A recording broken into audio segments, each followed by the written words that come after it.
Breaking news చూస్తున్నాం. America Iran మధ్య గడిచిన 24 గంటల్లో తీవ్రమైన యుద్ధం జరిగింది. ఇటు ఉదయం తెహరాన్ పైన అమెరికా ఇజ్రాయెల్ 2 మిసైల్స్ వర్షాన్ని కురిపించాయి.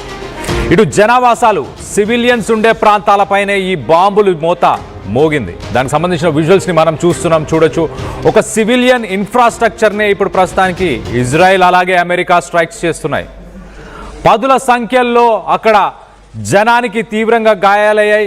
దాదాపు 30 మందికి పైగా అక్కడ చనిపోయినట్టు తెలుస్తుంది. ఈ చనిపోయిన వాళ్ళలో 6 అమ్మాయిలు, 10 సంవత్సరాల లోపు ఉన్న 6 అమ్మాయిలు, 4 అబ్బాయిలు, మొత్తంగా 10 సంవత్సరాల లోపు ఉన్న పిల్లలని చెప్పొచ్చు.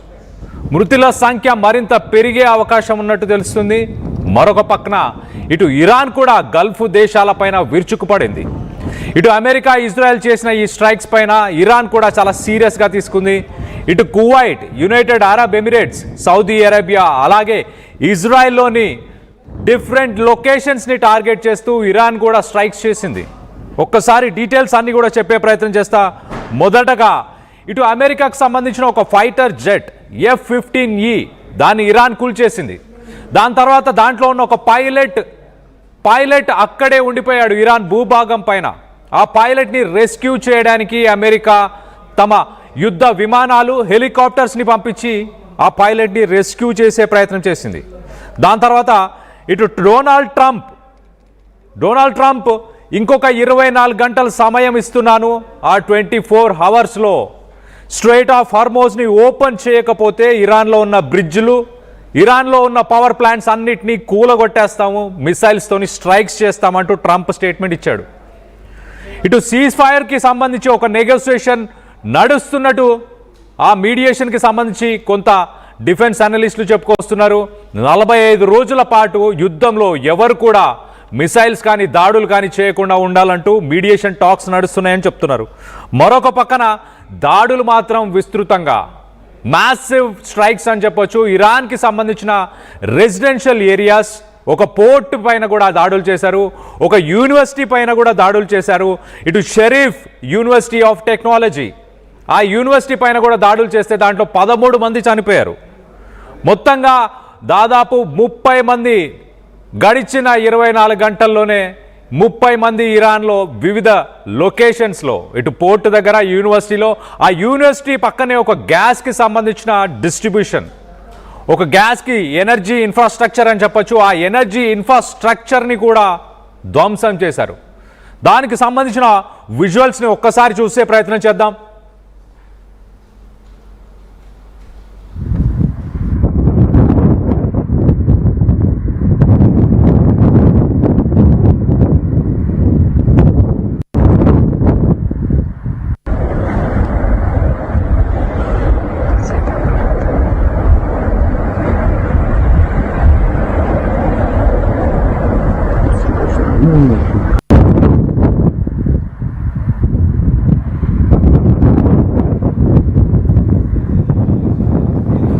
ఈ రిటాలియేషన్ స్ట్రైక్స్లో ఇటు ఇరాన్ మీద చేసిన దాడులకు ప్రతిదాడిగా ఇటు ఇరాన్ వెంటనే ఇజ్రాయెల్కి సంబంధించిన హైఫా అనే సిటీని టార్గెట్ చేసింది. హైఫా అనే సిటీ పైన మిసైల్స్తో సంధించింది. అలాగే కువైట్కి సంబంధించిన పవర్ ప్లాంట్స్, కువైట్కి సంబంధించిన డీసాలినేషన్ ప్లాంట్స్, అంటే వాళ్ళకి వాటర్, ఎలక్ట్రిసిటీ 2 లేకుండా చేసే ప్రయత్నం ఇటు ఇరాన్ చేసింది. మరొక పక్కన ఇరాన్ స్ట్రెయిట్ ఆఫ్ హార్మోజ్ని ఓపెన్ చేస్తాను, నేను కొన్ని rules and regulations, at the same time నాకు కొంత రెవెన్యూ కూడా కావాలి, యుద్ధంలో నేను నష్టపోయాను కాబట్టి అంటూ. గతంలో మనం చూస్తే ప్రతి షిప్ స్ట్రెయిట్ ఆఫ్ హార్మోజ్ నుంచి వెళ్ళడానికి $2 మిలియన్ ఇరాన్ ఛార్జ్ చేసింది. ఇప్పటిదాకా $2 మిలియన్ అమెరికాకి సంబంధించిన షిప్స్ కాదు, ఇజ్రాయెల్కి సంబంధించిన షిప్స్ కాదు, అమెరికా ఫ్రెండ్స్కి సంబంధించిన షిప్స్ కాదు, ఏవైతే ఇరాన్కి సంబంధించిన మిత్ర దేశాలు కావచ్చు, లేకపోతే అమెరికాకి సంబంధం లేని షిప్పింగ్ కంపెనీస్కి మాత్రమే ఇలాంటి యాక్సెస్ ఇచ్చారు. ఇప్పుడు ఇరాన్ ఏమంటుంది? ఇరాన్ ఇప్పుడు రానున్న రోజుల్లో కూడా స్ట్రెయిట్ ఆఫ్ హార్మోజ్ నుంచి షిప్స్ బయటికి వెళ్ళాలంటే నాకు ఒక టోల్ పే చేసి బయటికి వెళ్ళాలి అంటూ ఇటు ఇరాన్ కొత్త రూల్స్ని తీసుకొచ్చే ప్రయత్నం చేస్తుంది. మరొక పక్క ఇటు ఇరాన్కి సంబంధించిన official spokes person, government spokes person, ఆయన ఏమంటున్నారు? ఆయన చాలా క్లియర్గా ఇటు ట్రంప్కి మతి చెడింది, అతను ఏం మాట్లాడతాడో ఇటు అమెరికాలో ఉన్న ప్రజలకి అర్థం కాదు, ఇక్కడ ఇరాన్లో ఉన్న ప్రజలకి కూడా మాకు అర్థం కావట్లేదు. పూటకొక మాట మాట్లాడతాడు, ఆయన చెప్పేది ఒకటి ఆయన చేసేది ఒకటి అంటూ ఇటు ఇరాన్కి సంబంధించిన ఆఫీషియల్ స్పోక్స్ పర్సన్ కూడా చెప్పుకొచ్చాడు. మరో పక్కన ఇటు ఇరాన్ మాత్రం కువైట్, గల్ఫ్ దేశాలు, అలాగే ఇజ్రాయెల్, ఈ కంట్రీస్ అన్నిటినీ కూడా, యునైటెడ్ అరబ్ ఎమిరేట్స్, ఇలాంటి దేశాలన్నింటినీ కూడా టార్గెట్ చేస్తుంది. అక్కడ ఇంపార్టెంట్ సివిలియన్ ఇన్ఫ్రాస్ట్రక్చర్ అని చెప్పొచ్చు. ఇటు సివిలియన్ ఇన్ఫ్రాస్ట్రక్చర్ అంటే అక్కడ వాటర్ ప్యూరిఫికేషన్కి సంబంధించి desalination plants, power plants, electricity లేకుండా ఎలా అయితే ట్రంప్ ఇరాన్ని బెదిరిస్తున్నాడో, అంధకారంలోకి తొక్కేస్తాను, అంధకారంలోకి పంపించేస్తాను, ఇరాన్ స్టోనేజ్కి వెళ్ళబోతుంది అంటూ ఇటు ట్రంప్ చేసిన వ్యాఖ్యలు, ఇరాన్ కూడా అదే దారిలో వెళ్తుంది. గల్ఫ్ దేశాలకి వాటర్ లేకుండా, గల్ఫ్ దేశాలకి ఎలక్ట్రిసిటీ లేకుండా చేసే ప్రయత్నం చేస్తుంది.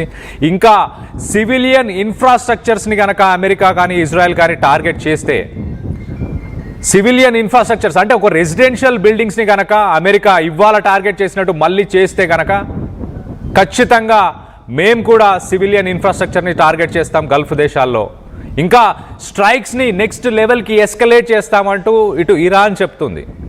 కానీ అమెరికా, ఇజ్రాయెల్ చేసిన దాడులు ఒక్కసారి మనం చూస్తే కనుక 10 మంది చిన్నారులు, 10 సంవత్సరాల లోపు వయసున్న చిన్నారులు 10 మంది చనిపోయారు.